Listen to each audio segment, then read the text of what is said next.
नमस्कार दोस्तों, आप सभी लोगों का हमारे इस YouTube चैनल में बहुत बहुत स्वागत है।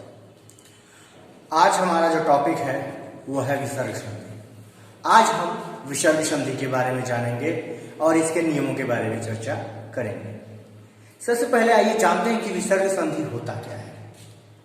तो विसर्ग के साथ स्वर या व्यंजन के मेल से जो विकार उत्पन्न होता है उसे हम विसर्ग संधि कहते हैं। पुनः सुन लीजिए, विसर्ग के बाद या विसर्ग के साथ स्वर या व्यंजन के संयोग से जो विकार उत्पन्न होता है उन्हें हम विसर्ग संधि कहते हैं। जैसे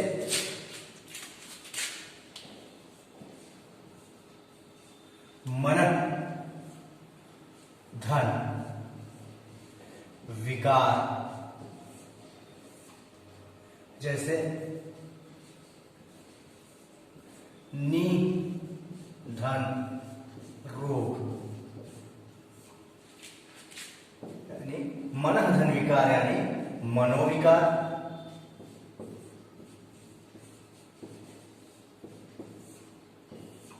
और नि धन रोग यानी निरोग। विशेष संधि की उदाहरण है मन धन विकार मनोविकार, नि धन रोग निरोग। हालांकि विसर्ग संधि का प्रयोग संस्कृत के अलावा दुनिया की किसी अन्य भाषा में नहीं होता है। हिंदी में इसका प्रयोग न के बराबर है। तो आइए जानते हैं विसर्ग संधि के नियमों के बारे में जिनके जरिए हम विसर्ग संधि को पहचान सकते हैं और पूर्णतया जान सकते हैं। विसर्ग के बाद जब श या श यानी तालव्य श, मूर्धन्य स या दंत श आए तो ऐसी स्थिति में विसर्ग का परिवर्तन क्रमशः श में हो जाता है। यानी जब भी विसर्ग के बाद आपको किसी भी शब्द में स का जो है कि आगमन मिले या स मिले तो ऐसी स्थिति में विसर्ग भी स में परिवर्तित हो जाता है। जैसे निह धन संत। देखिए यहाँ पे विसर्ग के बाद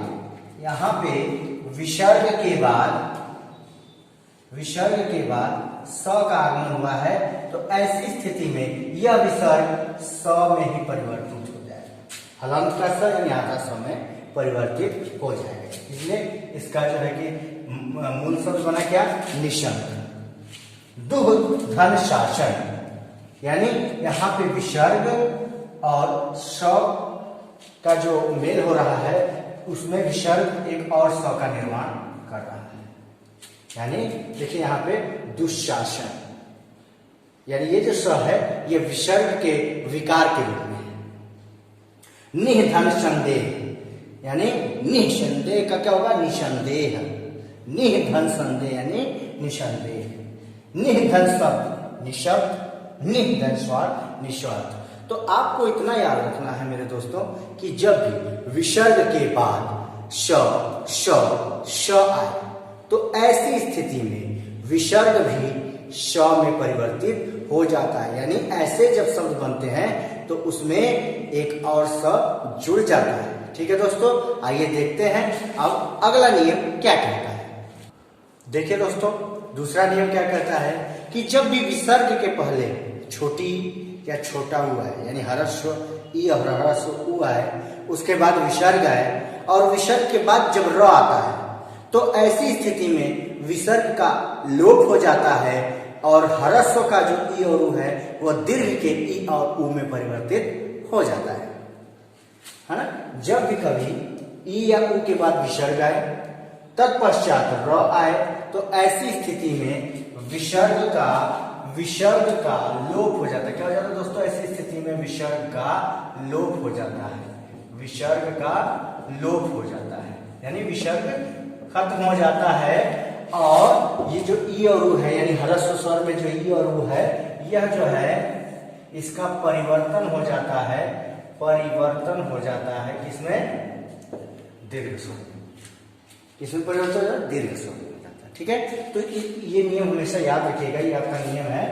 और ये याद रखिएगा कि जब भी आप संधि कर रहे हैं तो ऐसी स्थिति बन रही है कि छोटी छोटा हो यानी ह्रस्व ई और ह्रस्व ऊ के बाद विसर्ग आ रहा हो और उसके बाद र आ रहा हो, तो ऐसी स्थिति में विसर्ग का लोप हो जाता है और ह्रस्व का जो ई और ऊ है वह दीर्घ में परिवर्तित हो जाता है।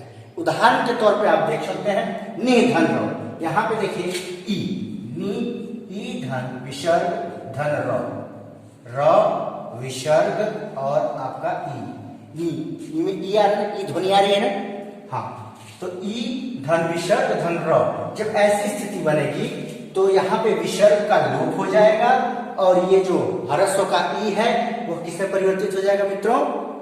गुड, वो दीर्घ के ई या ई में परिवर्तित हो जाएगा। तो ये आपका एक उदाहरण है, इसके जरिए भी आप जान सकते हैं, जैसे नि धन र, यानी देखिए यहाँ पे विसर्ग के बाद र आया है और विसर्ग के पहले ई ध्वनि आई है। तो जब भी ऐसी स्थिति बने, नियम यही कहता है कि जब भी ऐसी स्थिति बने तो विसर्ग संधि के अंतर्गत तो वह जो है कि वहां पे विसर्ग का लोप हो जाता है और ह्रस्व का दीर्घ स्वर में परिवर्तन हो जाता है। ठीक है, जैसे नि धन रो यानी ई धन विसर्ग धन र यानी निरो। अब देखिए यहाँ पे जैसे कि मैंने बताया कि दीर्घ में परिवर्तित हो जाता है, तो यहाँ पे नी, देखिए यहाँ पे ई जो है नी छोटी की बात है नी, और यहाँ पे नी यानी दीर्घ में परिवर्तन हो गया है। ठीक है, इसको आप लोग याद रखिएगा दोस्तों, नि धन रस यानी नीरस। तो ये आप अगर नियम याद रखते हैं तो ऐसा कोई भी उदाहरण आप बना सकते हैं। तो नियम में बस आपको इतना याद रखना है दोस्तों, इतना आसान कि जब विसर्ग संधि हम बना रहे हैं और ऐसी स्थिति बनती है कि विसर्ग के पहले ह्रस्व का ई या ऊ आए, फिर विसर्ग आए, उसके बाद र आए, तो ऐसी स्थिति में विसर्ग का लोप हो जाता है और ह्रस्व का ई या ऊ दीर्घ में परिवर्तित हो जाता है। ठीक है दोस्तों, आइए देखते हैं अगला क्या कहता है, उसको भी समझाता हूं मैं। जब भी कभी विसर्ग के बाद च, छ, ट, ठ तथा त या थ है, तो ऐसी स्थिति में विसर्ग का जो बदलाव हो जाता है, जो परिवर्तन हो जाता है, वो हो जाता है स, श और श।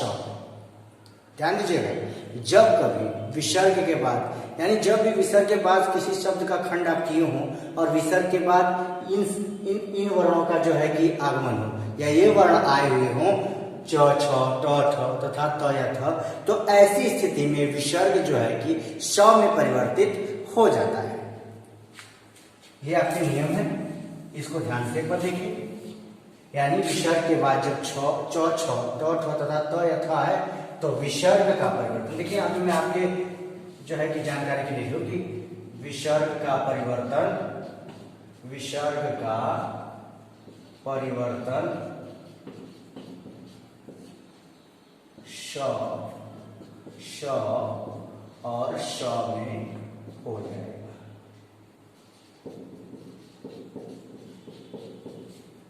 जब भी ऐसी स्थिति बने, नियम देख लीजिए। देखिए परीक्षा में केवल आप इतना आपको याद होने से, परीक्षा में कहीं से भी संधि पूछ दे आप आसानी से कर सकते हो। केवल संधि का आपको नियम की जानकारी होनी चाहिए, संधि की पहचान करने का तरीका जो होता है उसकी जानकारी होनी चाहिए। तो ये वो तरीका है जिसकी जानकारी मैं आपको दे रहा हूँ।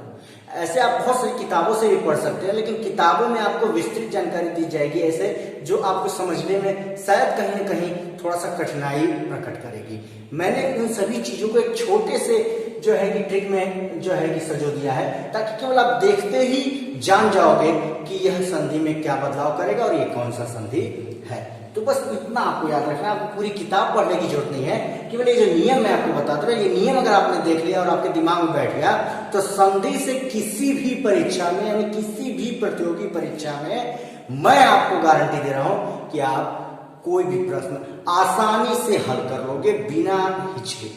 ठीक है, तो ये वो नियम है, इसको ध्यान से देख लीजिए। और इसके उदाहरण भी मैंने आपको बताया है, जैसे निर्धनता।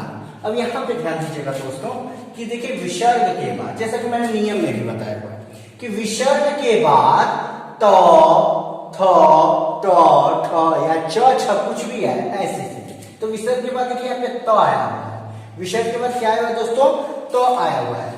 तो ऐसी स्थिति में हम नियम के अनुसार क्या करेंगे कि नियम कह रहा है कि विसर्ग के बाद च, छ या ट, थ या त, थ है, तो ऐसी स्थिति में विसर्ग श में परिवर्तित हो जाएगा। तो क्या हो जाएगा, ये जो विसर्ग है ये श में बदल जाएगा। किसमें बदल जाएगा? श में बदल जाएगा। देखिए यहाँ पे नि धनता यानी निस्तार, ठीक है, निस्तार। देखिए यहाँ पे भी विसर्ग है दोस्तों, विसर्ग के बाद च आया है, तो जब च आएगा विसर्ग के बाद, तो च का जब विसर्ग के बाद जब च आए तो विसर्ग किसमें परिवर्तित हो जाएगा? बिल्कुल सही, स में परिवर्तित हो जाएगा। नि धन छ यानी जब भी विसर्ग का छ है तो ये किसमें परिवर्तित होगा? तालब विसर्ग में परिवर्तित हो जाएगा।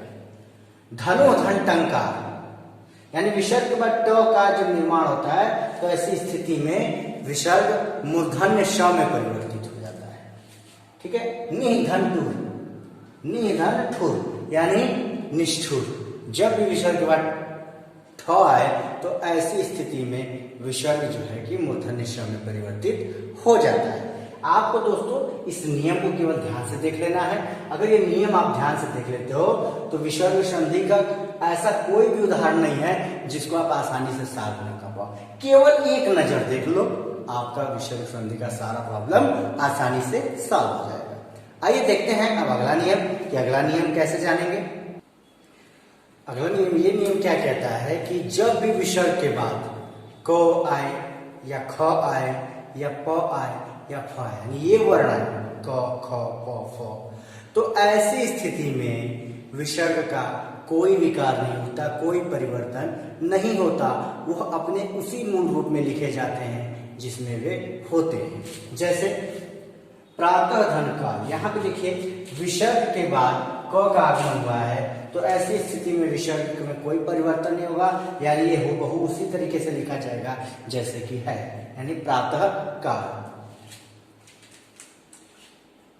एक और उदाहरण इसमें हो सकता है, जैसे हम कह सकते हैं कि दुह धन ख यानी दुख, ये भी उदाहरण हो सकता है इसका। प्रातः काल, पयः धन पान। अब विसर्ग के बाद प का आगमन है तो ऐसी स्थिति में नियम क्या कहता है कि विसर्ग में कोई परिवर्तन नहीं होगा, यानी पयः पान। अंतः धन करण यानी विसर्ग के बाद क का आगमन हुआ है तो नियम कहता है कि ऐसी स्थिति में कोई परिवर्तन नहीं होगा, इसलिए अंतःकरण। दुह धन ख यानी दुख, यानी दुख विसर्ग के बाद ख का आगमन हुआ है तो ऐसी स्थिति में विसर्ग में कोई परिवर्तन नहीं होगा। ठीक है दोस्तों, तो ये नियम है आपका, इस नियम को एक बार देख लीजिए और आसानी से विसर्ग संधि का ये जो नियम कहता है इस पे आधारित जितने भी शब्द हैं उसको आसानी से आप हल कर दीजिए। ये आपका नियम है। आइए अब देखते हैं अगला नियम क्या कहता है। देखिए कोई भी सर्ग यदि विसर्ग के पहले आता है तो ध्यान दीजिएगा, यहाँ पे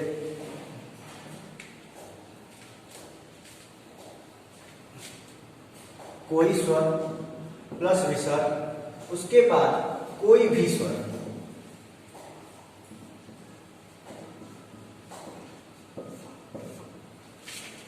विसर्ग के पहले यदि कोई स्वर आता है परंतु अ और आ ना हो, ध्यान दीजिएगा, विसर्ग के पहले कोई भी स्वर आए बस अ और आ को छोड़कर और विसर्ग के बाद कोई भी स्वर हो तो ऐसी स्थिति में विसर्ग का परिवर्तन र में हो जाता है। विसर्ग का परिवर्तन र में हो जाता है, यानी विसर्ग र बन जाता है। विसर्ग का परिवर्तन र में हो जाता है।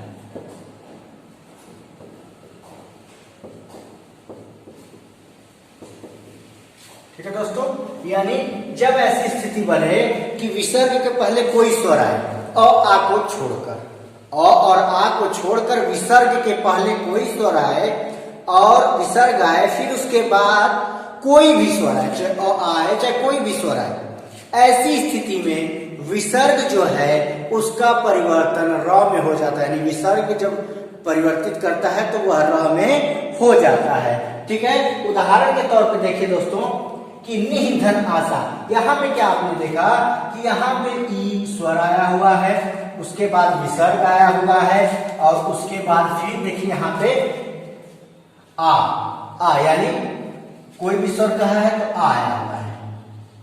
तो ऐसी स्थिति में ये जो विसर्ग है केवल इसी का परिवर्तन किसमें हो जाएगा, र में हो जाएगा, इसलिए यहाँ पे हो गया निराशा। ठीक है दोस्तों, निधन ई यानी निरीह, निर्धन उपाय निरुपाय, निधन अर्थक निरर्थक। यानी आप इस बात का ध्यान दीजिएगा, ये नियम आप आराम से याद कर लीजिएगा। याद भी करना नहीं है दोस्तों, केवल इस नियम को एक बार देख लेना है। अगर आप ध्यान से वीडियो को देख रहे हैं, अगर आप ध्यान से वीडियो को देख रहे हैं तो मैं आपको बता रहा हूं कि केवल देखते देखते आपको विसर्ग संधि एकदम छूमंतर लगने लगे, मतलब एकदम आसान लगने लगेगा। लेकिन देखिए, क्योंकि अगर इतना आपको याद है तो कभी भी आपको शब्द दे दिया जाएगा तो आप आसानी से उसको हल कर सकते हो। और जब मैं संधि को जो है कि आपका संधि का प्रैक्टिस कराऊंगा जब ये सिलेबस खत्म होने के बाद, तब आप जो है वीडियो देखते देखते ही सारा क्वेश्चन सॉल्व कर दोगे।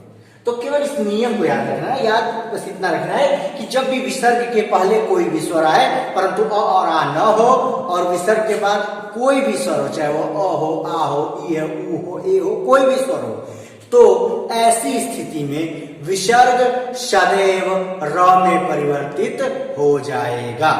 ठीक है, यह आपका उदाहरण है, यह आपका नियम है। आइए अब देखते हैं अगला नियम क्या कहता है। देखिए ये नियम क्या कहता है कि यदि विसर्ग के पहले कोई स्वर है लेकिन अ और आ नहीं हो, विसर्ग के पहले कोई भी स्वर हो परंतु अ और आ नहीं हो, और विसर्ग के बाद किसी भी वर्ग का तृतीय वर्ग, तृतीय चतुर्थ या पंचम, किसी भी वर्ग का तृतीय चतुर्थ या पंचम वर्ण आए या फिर अंतस्थ व्यंजन आए, अंतस्थ व्यंजन यानी य र ल व, ध्यान दीजिएगा, विसर्ग के पहले कोई भी स्वर आए परंतु अ और आ नहीं हो, और विसर्ग के बाद किसी भी वर्ग का तृतीय चतुर्थ या पंचम वर्ण या अंतस्थ व्यंजन आए, तो ऐसी स्थिति में विसर्ग का परिवर्तन र में हो जाता है। तो ऐसी स्थिति में क्या होता है दोस्तों, ये जो विसर्ग होता है, ये जो विसर्ग है इसका परिवर्तन हो जाता है किसमें, र में। इसका परिवर्तन किसमें हो जाता है दोस्तों, र में हो जाता है, यानी विसर्ग र बन जाता है। नियम क्या कह रहा है, ध्यान दीजिएगा, विसर्ग के पहले कोई भी स्वर है परंतु और आ नहीं हो, और विसर्ग के बाद किसी भी वर्ग का तृतीय चतुर्थ पंचम वर्ण या कोई भी अंतस्थ व्यंजन के वर्ण आए, तो ऐसी स्थिति में विसर्ग र में बदल जाता है। उदाहरण के तौर पे देख सकते हैं, दूधन बोध, यानी यहां पे देखिए कि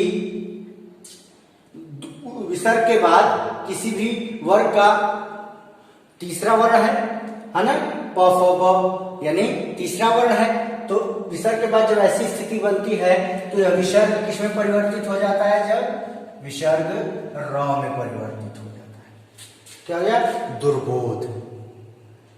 निधन गुण, यानी विसर्ग के बाद तीसरा वर्ण है ग, तो विसर्ग के बाद जब तीसरा वर्ण आ रहा है किसी वर्ग का तो विसर्ग र में परिवर्तित हो जाएगा। विसर्ग के बाद स्वर आ रहा है तो है तब भी ऐसी स्थिति में विसर्ग जो है कि र में परिवर्तित हो जाएगा। लेकिन ये बात आपको ध्यान रखना है कि विसर्ग के पहले स्वर तो है, जैसे इसमें सारे स्वर हैं, जैसे दू, ऊ है, ई है, लेकिन अ और आ नहीं, यानी विसर्ग के पहले अ और आ नहीं होने चाहिए, बाकी कोई भी स्वर हो, और विसर्ग के बाद किसी भी वर्ग का तृतीय चतुर्थ या पंचम वर्ण हो या कोई अंतस्थ व्यंजन का वर्ण हो, तो ऐसी स्थिति में विसर्ग सदैव र में परिवर्तित हो जाता है। यह आपका नियम है, इसको आप एक बार अच्छे से देख लीजिए ताकि जो है कि आपको विसर्ग संधि एकदम आसानी से याद हो जाए। ठीक है दोस्तों, तो मैं उम्मीद करता हूं कि विसर्ग संधि के जो नियम मैंने आपको बताए आपको समझ में आए होंगे, और जब समझ में आएंगे होंगे तो आप इसे पसंद भी करेंगे और इस वीडियो को लाइक भी करेंगे। और मैं आपको बताना चाहूँगा कि आज बहुत खुशी की बात है कि हमारा जो चैनल है उसमें हमारे सब्सक्राइबर दिन पे दिन बढ़ते जा रहे हैं। हम लोग 1000 सब्सक्राइबर को पार कर चुके हैं, और ये सब आप लोगों के जो है कि आप लोगों का ही मेहनत का फल है, जो हम लोग आगे बढ़ते जा रहे हैं दिन पे दिन। तो मैं आप सभी लोगों से हमारा चैनल सब्सक्राइब जो लोग किए हैं उनके लिए भी धन्यवाद, और जो लोग करने वाले हैं उनके लिए भी धन्यवाद देता हूं। और मैं आपको बताना चाहूँगा कि बहुत जल्दी मैं आपका अंग्रेजी का भी वीडियो आपके सामने लेके आऊँगा, ताकि जिस भी परीक्षा में आपको अंग्रेजी से संबंधित प्रश्नों को हल करने हैं उसे भी आप आसानी से हल कर सकें। और आज के लिए केवल इतना ही। फिर आपको अगला वीडियो मैं दूंगा और कोशिश करूंगा कि अगला वीडियो और ज़्यादा आपके लिए जो है कि अच्छा बना पाऊं, ताकि आप जिस परीक्षा में उस वीडियो से संबंधित प्रश्न देखना चाहते हो उसमें आसानी से आप देख सकें। आपकी सफलता के लिए हम सदैव प्रयासरत हैं। आप भी अपनी सफलता के लिए अपने धैर्य को बनाए रखें और पूरे वीडियो को देखते रहें और धैर्य के साथ देखें, क्योंकि किसी भी परीक्षा में उत्तीर्ण होने के लिए मेरे प्रिय विद्यार्थियों धैर्य की बहुत ज़्यादा जरूरत है। यदि आपके पास धैर्य है तो आप बड़े से बड़े कठिनाइयों को भी आसानी से जो है कि हल कर जाओगे। तो मैं आप सभी लोगों से अभी विदा लेता हूँ। जय हिंद, प्रणाम।